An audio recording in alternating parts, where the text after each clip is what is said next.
Hello, class. Today we'll be covering our government, its branches, and operation.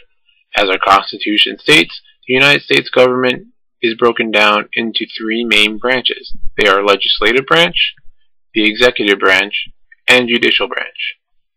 First, the legislative branch. If it had to, absolutely. Well, I'd like to hear.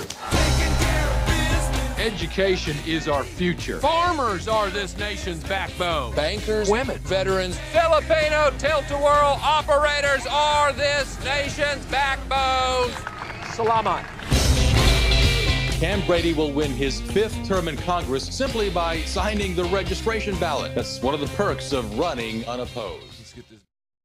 The legislative branch enacts law or legislation, confirms or rejects presidential appointments, and is the only branch who can officially declare war.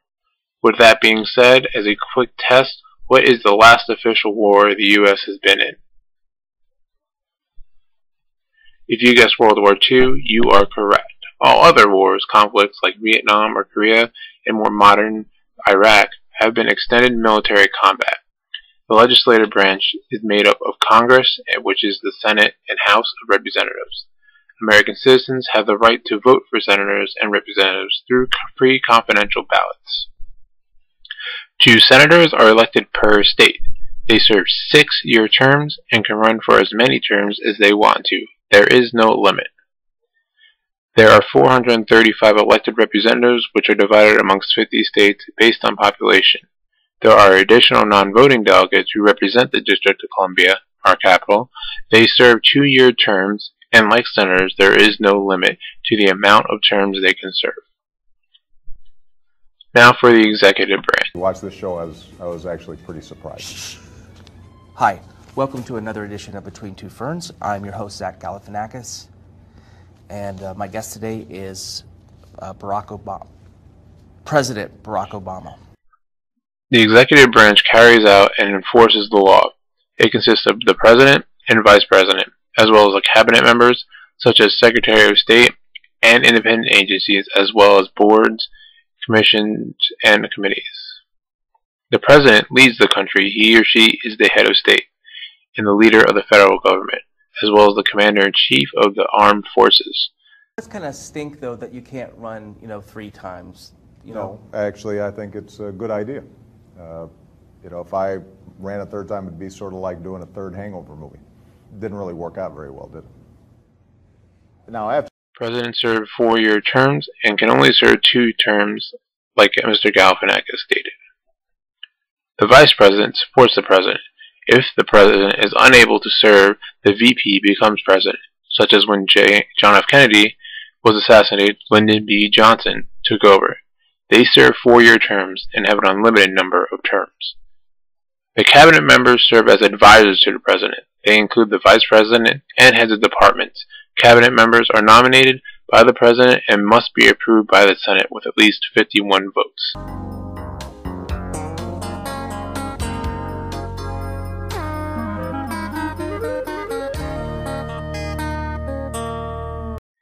Last but not least is the judicial branch.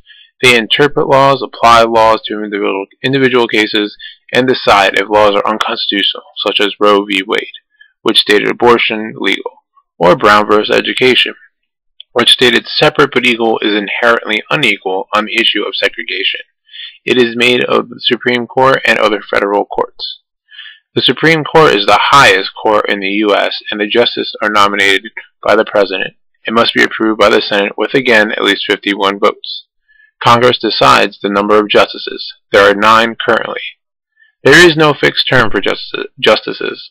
They serve until death, retirement, or removal in exceptional circumstances.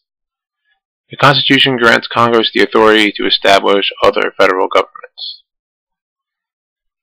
Now, these branches work on a system of checks and balances, so one does not become more powerful than the other. The President has the power to veto laws passed by Congress. Congress can confirm or reject appointments and can remove the President from office in exceptional circumstances, called impeachment. Supreme Court can overturn unconstitutional laws.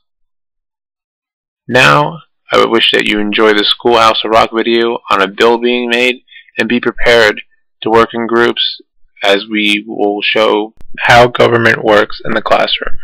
Thank you. Enjoy.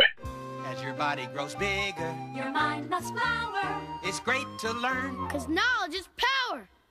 It's Schoolhouse Rocky, the chip off the block of your favorite Schoolhouse Rock. I'm just a bill.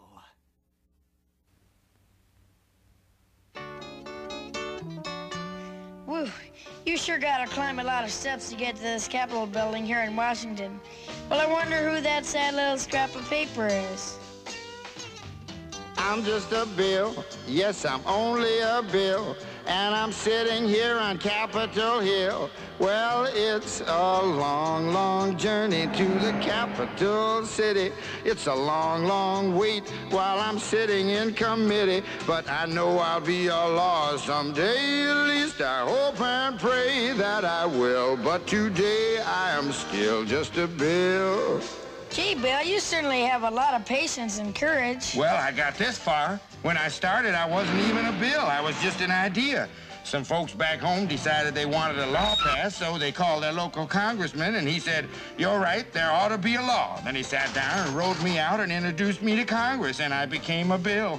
And I'll remain a bill until they decide to make me a law.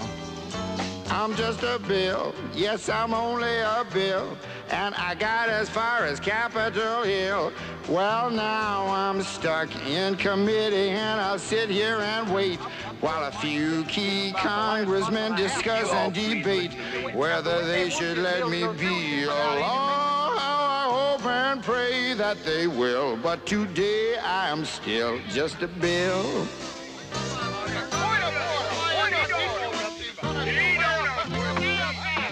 Listen to those congressmen arguing.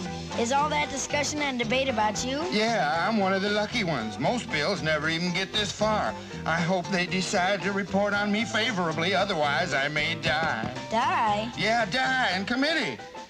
Oh, but it looks like I'm going to live. Now I go to the House of Representatives and they vote on me. If they vote yes, what happens? Then I go to the Senate and the whole thing starts all over again. Oh, no. Oh, yes. I'm just a bill. Yes, I'm only a bill. And if they vote for me on Capitol Hill, well, then I'm off to the White House where I'll wait in a line with a lot of other bills for the president to sign. And if he signs me, then I'll be a law. How I hope and pray that he will. But today I am still just a bill. You mean even if the whole Congress says you should be a law, the president can still say no? Yes, that's called a veto. If the president vetoes me, I have to go back to Congress and they vote on me again, and by that time you're so By old. that time, it's very unlikely that you become a law. It's not easy to become a law, is it? No, but how I hope and pray that I will. But today I am still just a bill. He signed your bill. Now you're a law. Oh, yeah.